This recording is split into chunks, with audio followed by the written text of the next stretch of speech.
Kelly. Great to see you here. I think we've got our live going here and on Facebook and YouTube and here on the radio, online. You got to do all the things these days. Well, I can do everything but look good. So, but talk area is so important for everybody. No, because the people that listen are the people that really want to get to what's going on. Forget all the noise, forget the fireworks, forget all the other stuff that goes around. Let's just talk about policy that makes sense for the American people. Right. So it's good to be with you, brother. Beautiful. I appreciate you being here.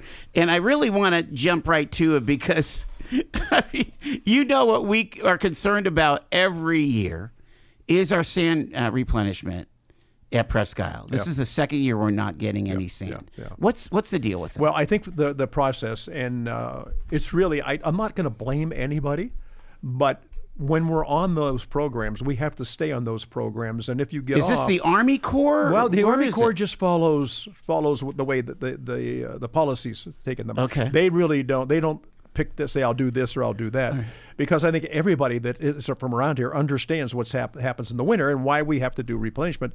I think a couple of years ago, and I'm not blaming anybody, because this is what people say, whose fault is it? It's really nobody's fault, but it's everybody's fault. So when you're doing these things, everybody has to be on the same page, marching to the same drumbeat. And I think for some reason we got off the list of things to be done, and we should be on the list at the top all the time. When you get off the list, then you have to make your way back up. So we're fighting to get back up, and I don't mean that in a negative way. Yeah. I am so on board with everything we're trying to do. It's just that one blip, and all of a sudden now we got to make our way back up. We've always had a great relationship with the Army Corps. I mean, President Trump, whenever he would come to Erie, talk, I know you need the sand, you know. Yeah. Well, he would say that, right? Yeah, he's really good about that. Right. I would ask him, I say, Mr. President, we do that. We're aware of that. We know that. But I think he latches on to certain issues, and I think if you look at him, he's a businessman, and the first thing he knows how important Presque Isle is to us and how important the beaches are to us.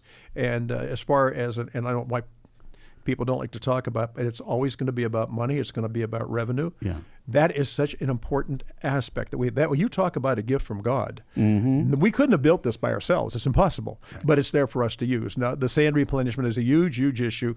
We're working on it right now. And I think we have such a great relationship with Senator McCormick and Senator Fetterman. Senator Fetterman has been up here with us and looked at things. So, and I know everybody says, God, this guy is like a gift from God because, and I'll say, you know what he does? He does what he thinks is right. He doesn't say, I can't vote for it because it's a Republican bill, or I have to vote for it because it's a Democrat bill. He always comes up with the same answer. We're doing this because it's good for the people we represent. And he and Dave McCormick have really teamed up. It's a great dynamic in the Senate. Well, it's critical for us. I would think that your colleagues that represent Allegheny County would be all about this, because it's the Pittsburghers that come up here and spend their week at the campgrounds and hitting the beach. You know what I mean? I mean, this is a nonpartisan thing. It's just good policy. It is good policy, and the other issue is, what are we doing about the locks? And so we're always looking at the locks along the river, and so our representatives down there, they're worried about the locks, and then we're up here and we're saying, we also have interests that are very important to the area that we're from, but more importantly, they're important. The number of people that come here in the summer, off the charts, and they get that chance to taste what it's like to be in Erie. And I have friends that say, how much snow did you guys get? How much snow did you guys get? I said, it's not about the snow. We know it's going to come. It's about the summer. Right. So, yes. And it makes you wonder, was the Doge approach a smart way? And we know that there's waste, fraud, and abuse. Yeah.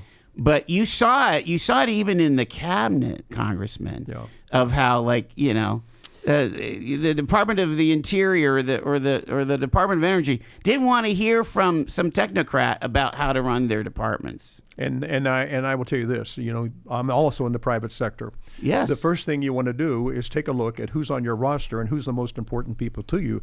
Those are not in my opinion, I would not have offered these people a bonus to leave. I would have said, you know what, here's a bonus to stay. We're looking at the department right now. What we want to do is get down to where is the production coming from? Well, you can't lose leaders or say, hey, listen, we'll give you a bonus if you leave now. I would never do that. You don't want to cut your roster so that you get the payroll done. Ask the Pirates how that worked. Ask the Steelers how that worked. When you're looking at a roster, you want to look at producers. We've lost too many people that were too important when it came to knowing the policy, which is the main thing we're always trying to get to, because we talk to people. And I don't mean this to be negative, but it's going to be negative. If you don't know what you're doing, that's not who you want to go to get advice from.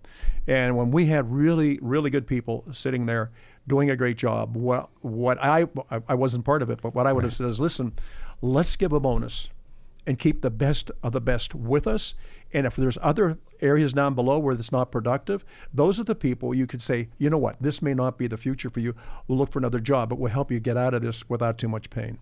So just to put a cap on it before I go to my news break, do you feel like we could get, because already they're establishing the budget for 26-27 here. So yeah. How do we get on that list? Well, I think if again, it's a group think. Okay. And then it's you get everybody together that's involved, and they're decision makers, and you say, look, and these are the critical things. Let's look at highest priorities and what we need to work on.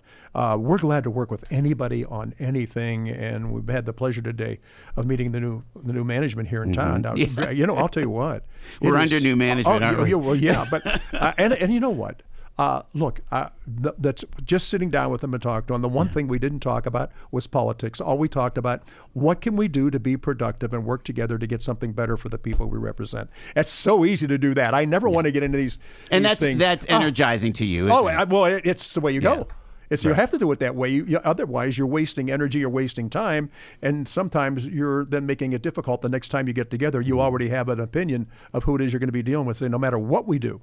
I mean, I could walk across the area to Canada and walk back or top the crop of the water, and they still wouldn't be happy. So, and that's not a criticism. Right. We have to work together. Forget what party you're in. We've got Congressman Mike Kelly with us here. We're going to take our quick bottom of the hour news break. Back right after this.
It's Talk Erie and the Joel Natale Show.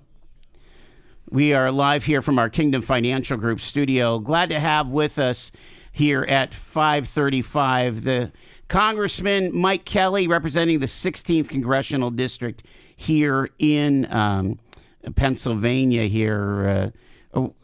Well, we don't have to worry about the census just yet, but hopefully we don't lose any more seats, you know. Well, we'll see. We'll see. You know, I mean, we used to have, over 20 or something? Anything in life that you want, you got to work hard to get. Yeah. You know, we're talking a lot about population and so on. Yes, yeah. And making Pennsylvania attractive. Again, you handle the federal cases, as it were. Right. But you're a Pennsylvania guy.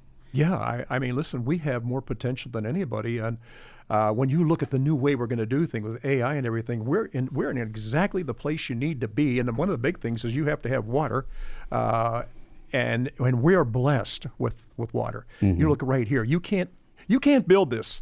This is a gift from God. All 5 of the lakes are a gift from God. So when you're 20% of the world's fresh water, and you take it for granted, well, it's always going to be there because it's always going to be there. So no, it's put in your care. Take a look at it, make sure it's right, and we pass it on to the next generation. But we're in such a unique position right now. We have so many people looking to come into our area.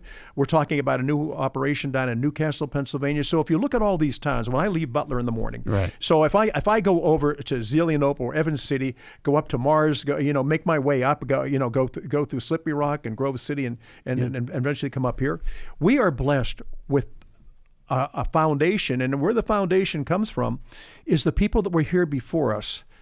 When they had children, they built a foundation for the family, and the number one thing with them was always the same thing.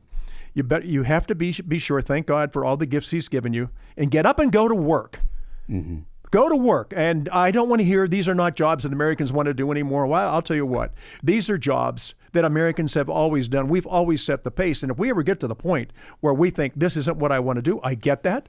So there's going to be a lot of opportunities with AI right now. It's endless. Yeah. But the other side of it is we're going to have to do a lot of construction. We're going to have a lot of opportunities. And from a standpoint of business, the more people we have here working, the more tax revenue. I don't want to keep dwelling on tax, but without tax revenue, we can't do a lot of these things that people say, well, the government will pay for it. The government doesn't pay for anything. Hardworking American taxpayers pay for every single penny.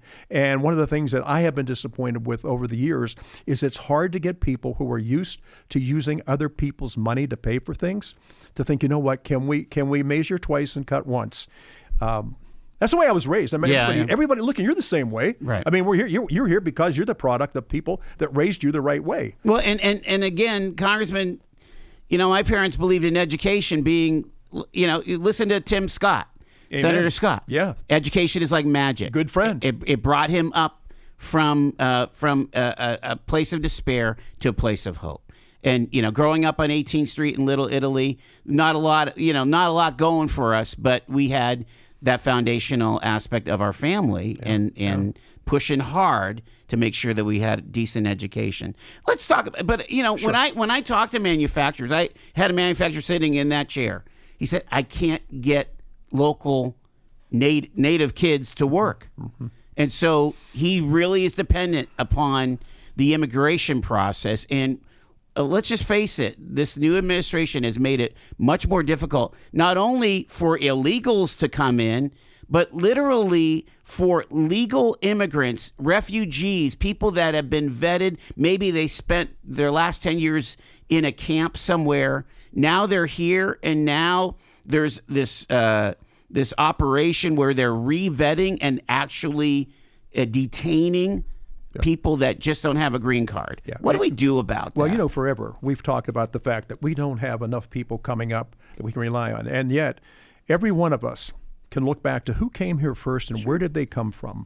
And when you say, okay, well, fine, but things have changed. And I can tell you that from the time I've been in Congress, trying to get an immigration piece put into place that doesn't cost that person $10,000 to $15,000, you can get here, but then you got to go through that process. We've got to find a way to make it better. I'm not going to say easier, make it better for people from all around the world that want to come to America because they need to be someplace where they can raise a family. They need to come someplace where they can practice whatever religion they want. They need. And the back to that is, and we need them. But straightening this out, and the president's talked many times, I know when he's come into Congress, get this straightened out.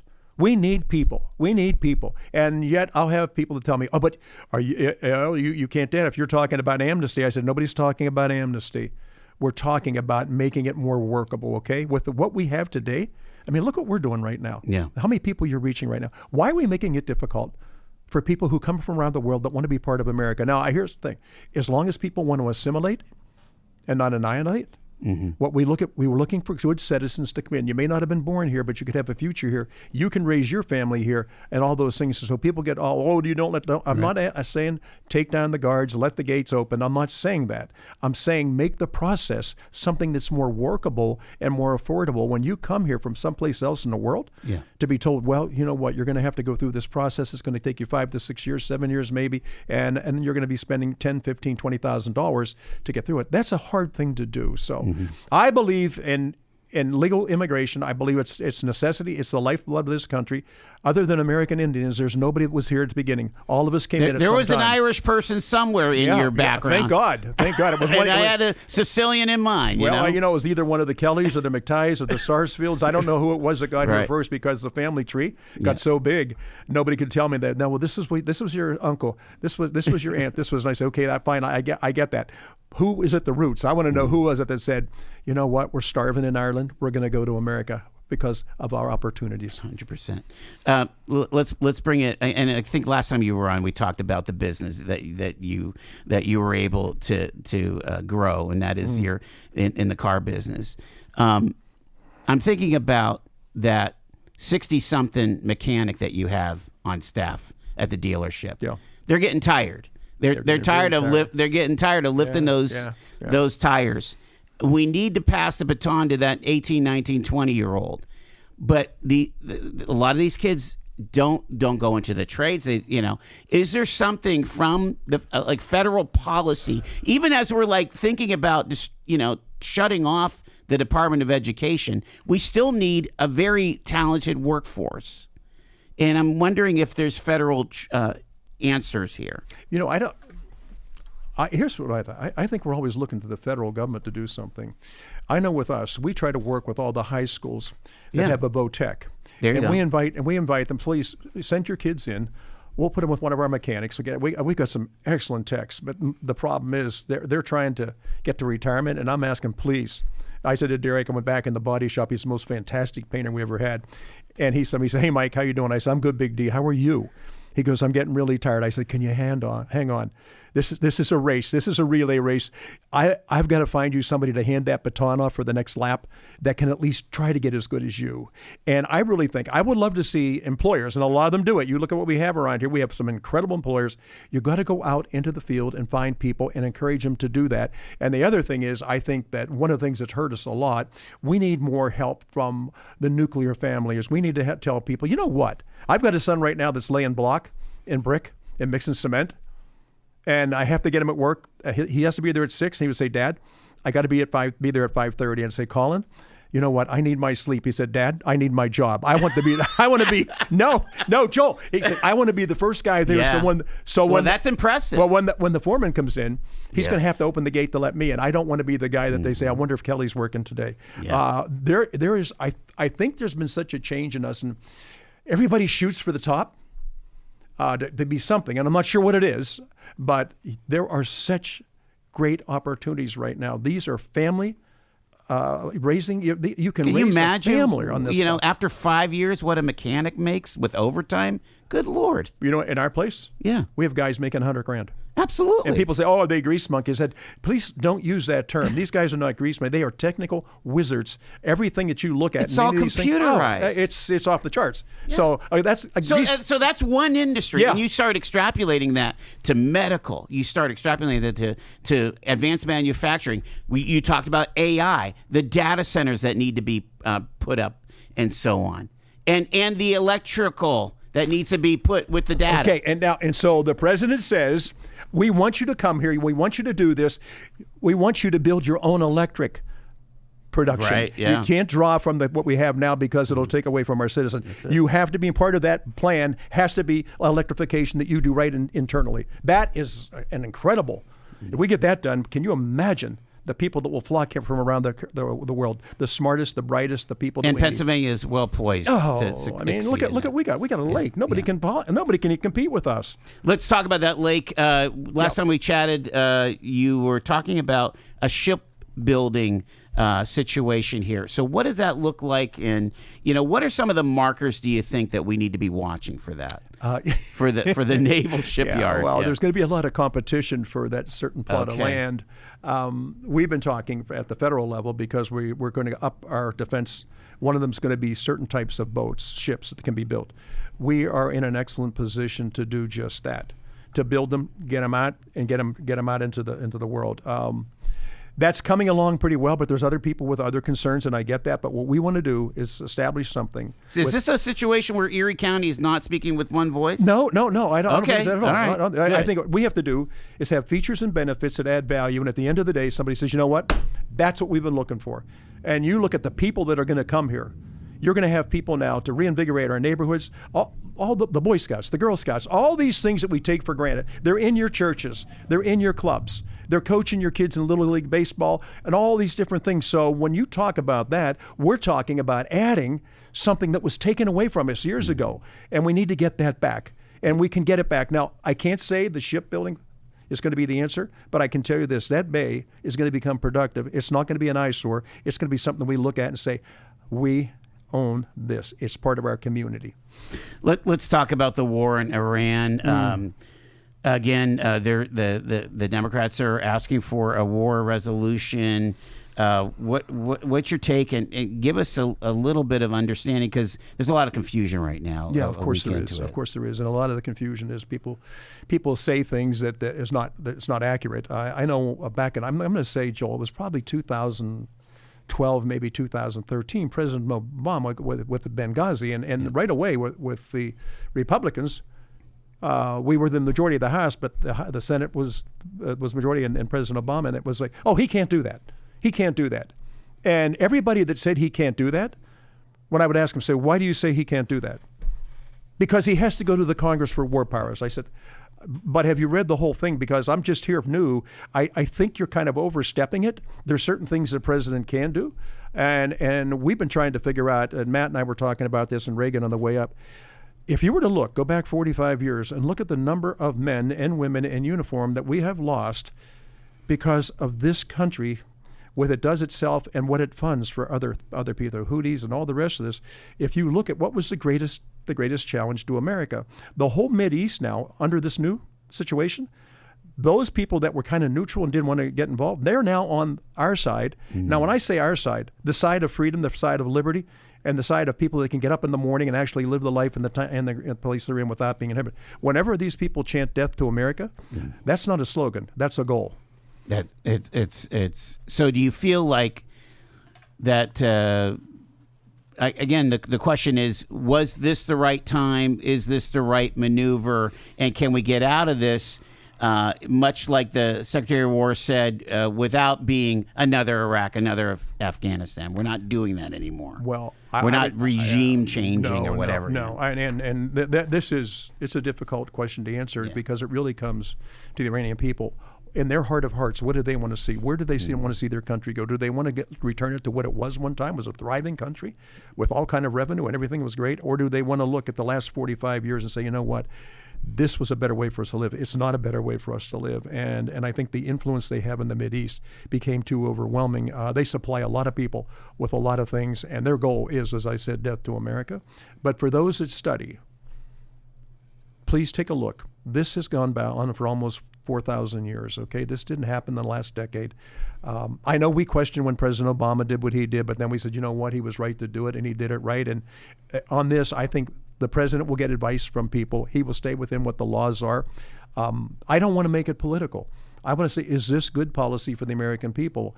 And then the question will be, but they should have done this, and they should have done that. Listen, all the should-haves and could-haves are what we always talk about in our lives. It's what happened at the time, and how did you react to all that? I think I'm worried about our sons and daughters in uniform and being placed in a place, a jeopardy where they could lose their life. I know they take the oath, and I know they're so sincere in what they do, but there's nothing that takes you out of life quicker than to lose a son or a daughter and say, I don't know. It's not like something happened here at home where we could help them. They happen overseas, and now all we get to see is something being shipped back. So I know the president is very concerned. He's big when it comes to life. All he talks about when you talk about what's going on with Russia, and you say, well, no, it's about lives. He'll talk about the number of lives that are lost every day. If we can make lives better without losing lives, that's a heck of a goal. Yeah. But I will tell you, cultures are hard to change. Yeah. And so I'm really interested to see how that works out. There are folks on the left and the right that feel like we shouldn't be doing foreign excursions, that we have enough problems at home. The president really didn't talk a lot about foreign policy at the State of the Union. What did you hear that really piqued your interest from the State of the Union? You were sitting there in I think, and this is hard because I have a lot of friends that I work with on the other side of the aisle. I mean, really good friends, and we're always fine on what we agree on until it comes time to vote for it. What was most stunning to me, because the president had a gallery where you introduce parents whose daughter, they lost their daughter. You introduce a little girl who was hurt in an accident. They never thought she'd walk or talk again. And there is mommy holding her, and she's waving to people.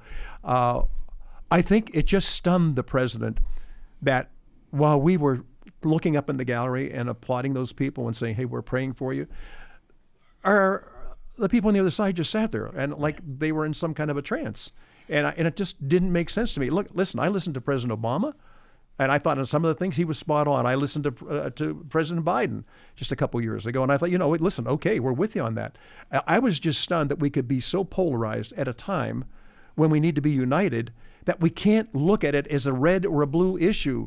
These are red, white, and blue issues. I mean, my God, your sons, your daughters, your friends, your neighbors, their sons and daughters are the ones going to defend ourselves. So I would hope that of everything that came out of that night, I thought one of the things that came out was people could see the stark difference. And I mean, with the people listening, my family, we're all Democrats. Are you kidding me? Irish Catholics, we're all Democrats. I would just say there's been a difference in the party. There's been a shift. There is a radical left that has gotten in to the other side of the aisle, the Democrats. And this is not a criticism of the Democrats. Oh my God, all my family still. They're all blue-collar people, and they're all busting their rear end every day to make a living. They're still blue-collar, but they're trying to understand this isn't what we used to talk about. We used to talk about jobs. We used to talk about education. We used to, and now we can't even talk to each other. We can, like you and I can talk. I mean, I can sit down with Richie Neal and have a long conversation, and we agree on it. It's just time to vote. And I'll say, Rich, I mean, you said this was a good policy. He goes, Mike, I can't go with whatever leadership says we have to follow. Mm-hmm. And I said, well, what about the 750,000 people back in Massachusetts send you here? What do they think? Because I'll tell you what, I would never come back here if, listen, and Erie people aren't quiet. Right. And they're not docile. If they think you've done something wrong, they let you know. It could be with a hand signal, it could be verbal. More than anything else, we're like, please call us, let us know. Let us know where it is that we're failing you, and we'll be glad to work with anything on any positive issue. But if it's just screaming at you on the phone because of one thing or the other, that doesn't really help anybody. I know. Look, I've been married for 52 years. Yeah. If I did that screaming on the phone, it probably would have been like 5 months. It never would have lasted 52 years. So, we are dealing with domestic issues like affordability, the housing. Yeah. Things cost too much. You've got young families that can't. They have to rent because they can never get enough. Money to buy a house. And we live in a very affordable neck of the woods when you can think about Western PA, right? Yeah. But we still are dealing with these kinds of things. The answer would be more productivity, more GDP, more economic output. Yet we seem to be distracted. We seem to be distracted by this situation and that situation. Well, there's so many great ideas that never get out of the construction point. Yeah. They never get on the land. I think with affordability, as I watched inflation go up and up and up and up, once prices get to a certain level, it's hard to get them to go back down. And now with the situation in the Mideast, we're seeing gasoline. I think it's $3.79 when I looked today. I think it was $3.39 the other day. So that's a huge jump. And energy is the key to everything because that's what powers everything. So it's expensive. We talked with farmers today. We talked to so many people. We have to find a way if it's made in America, it can be produced in America and affordable. And I think the affordability is the part right now. People keep talking about affordability. My wife will not go shopping with me. I'm the guy that does the shopping. But I do it because it's good. Yeah. So whether I'm looking at meat or whether I'm looking at dairy, whether I'm looking at produce, I always have people come up to me and they said, "Can I talk to you for a minute?" I said, "You absolutely can." Look, we all need to be concerned about it. I know the president is very concerned about it. Affordability now is the new term. We don't talk about inflation that got us to the problem where things aren't affordable. Right. But we need to look at what can we bring them down. The biggest cost that we can reduce, find a way. Domestic energy is the answer to almost everything that we produce, every good or service. With this uplift that we're seeing and this AI opportunity, we're going to have tremendous opportunities. We just have to keep our eye on the ball. And I just tell people, don't get too riled up with the politics of it. Look at the policy and say, is there something we can be doing better right now that will help? And the other thing is, can we do it effectively and efficiently so that we don't put a heavier burden on our taxpayers? What do you got coming up, either at committee level or what's driving the agenda these days in Washington? Two things. Number one, and sometimes, again, it's confusing for people, the cost of health care insurance. Yeah. We keep talking about health care is expensive, but health care insurance, and we just had the 5 biggest insurance companies in, and I would just tell you this, there's nothing more sacred, and as an employer, each year, our cost for insuring the people that work at the dealership has gone up anywhere from 20 to 25%. And when the brokers come in, I said, "This is interesting. Why is it going up?" "Well, the claims." I said, "Well, what claims are you talking about? Because I'm here every day." And they'll say, "Well, we can't discuss this. That's private." I said, "But you're asking me to pay 20% more for the same coverage that I have for the same number of people. Can you at least justify it?" We have to look at that. That has to be more affordable for people. And I mean affordable, available too, but affordable. But the other thing is, I think when we get on Ways and Means, we have so much jurisdiction. A friend of mine, Vern Buchanan, heads up healthcare. We need to look into healthcare. We're looking at things, especially when it looks to pharmaceuticals. I'm on the tax subcommittee, which, and I told them when I got on, I said, "I've never done my taxes myself because I was scared to death I'd make a mistake and you people would come after me at the dealership." That is so complicated and so convoluted. When we just did the new Tax Cuts and Jobs Act, the American Families thing, one of the things we wanted to protect more than anything else are middle income people and people starting off. You have to be able to start a family. You have to be able to afford a house. You have to be able to look at your future and say, it's a brighter future. And I'm here with my wife or I'm here with my husband and we're going to build a better model for our children. That's something we need to really rally around. It's a hard thing, though. It's a really hard thing because it's so private. But we have to get to the answers, and I don't know what we can do. I really don't know what we can do. I don't want to put any more burden on our taxpayers, and that's not fair, but we have to find a way to work together to get, I'm talking now the healthcare people, Sure. To make it more affordable. Some of these things are absolutely off the chart. And somewhere here, we need to figure out the balancing of the budget. We've got to get, I know you're a deficit hawk. I mean, this overspending is insane. Well, we've talked about this before, but here's the thing. You've got to reduce it down. Yeah. And a friend of mine who really does a deep dive on all the stats and everything, we were on the floor together, and what I took was a dollar bill and blew it up. Yeah. And I divided it. I said, well, okay, here's Mr. and Mrs. Taxpayer. Here's the money that you just sent. 73 cents of this dollar bill is already spent.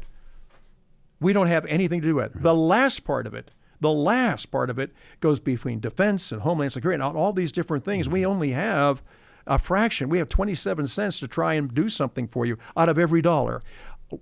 But what is it that we're talking about? Social Security. Yeah. And we're talking about Medicare and Medicaid. We're talking about the things that we support. You can't cut that. But my friend really got mad at me. He said, you bring up that stupid dollar bill. And I said, hey, David, you're talking in billions and trillions. And, all I can do is, it's like a bobblehead. You just kind of nod your head and say, yeah, that's really bad. That's really bad. So I try to reduce it down. And I say, okay, so if you're making $54,000 a year and you're spending $67,000 a year, you'd look at that and say, you can't do that. I said, we do it every year. And that difference, we borrow. And that keeps going on and on and on. We're up to almost $40 trillion. It's unimaginable. Nobody can even figure it out. Can it ever be brought down? It could be brought down, but it'd be incrementally, and we'd be looking at programs. Are we doing it effectively and efficiently? Our job is not to become fantastic politicians. It's to become fantastic people that look at policy and say, you know what, let's see what we can do to get people more value for the dollar they put in this. I got to leave it there. Congressman Mike Kelly, thank you so much for joining us here. Yeah, thank you. In the middle of all of our renaissance here at Erie, PA. It's really good. I mean, listen, the days I know when we did the Neighborhood Act and we came up here and look what happened in those neighborhoods, and now we're looking at what else can we do.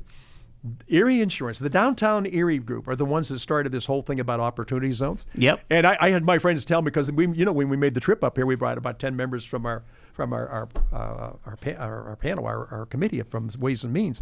People couldn't believe the before and after pictures. It was almost like an Ozempic ad. It's amazing.